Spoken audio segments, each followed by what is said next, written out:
attempt to point out some of the main differences between the two, while in the next and concluding chapter we shall seek to account for what is, in spite of certain very pointed differences, the substantial identity in many particulars of the eschatology of all three classes of literature.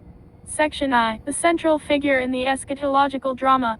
The first thing that naturally suggests itself for consideration is the personality of him who occupies the central position in the eschatological drama. In the Old Testament it is, as a rule, Jehovah himself who appears, sometimes as judge of the Israelite nation Amos v. 17, sometimes as judge of all flesh Isaiah LX v. 15, 16, and at other times as the champion of his chosen people Isaiah LX v. 17 to 19. But this is not always so. In some of the most striking messianic passages of the Old Testament, the central personality alternates between Jehovah and his anointed. The classical example of this is to be seen by comparing the following passages together: Isaiah h. 2-4, if 2-6, x 5-6, she 1-5. These four passages constitute what is in most respects the essence of the Old Testament messianic teaching. In the first two, 2-4, Jehovah himself is described as the messianic ruler. He is to be the universal judge over all peoples. The messianic ruler is therefore divine, and his subjects are to include all nations. In the second passage of 2-6, Jehovah is again represented as the messianic ruler on earth, but the method of his appearing is not of the same literal character as described in the earlier passage. It is indicated by the Shekinah. His subjects are now restricted to those of the children of Israel, who have passed through a purifying process. In this passage, too, a new element enters into the circle of ideas, namely, the branch of Jehovah forming the point of attachment for the idea of the shoot or twig of Jesse Isaiah she 1:10, and thus bringing in the connection of the house of David with the messianic ruler. In the third passage x 5-6, 6-7 in the English Bible, it is a divine human ruler minus their immanal conception in v. 14 forming the link minus, who is to sit upon the throne of David. His subjects are to be the children of Israel only. And in the fourth passage she 1-5, a purely human ruler is presented, upon whom, however, the Spirit of Jehovah is manifest in a unique manner. He is a descendant of Jesse, and, therefore, presumably though this is not explicitly stated, his subjects are restricted to the children of Israel.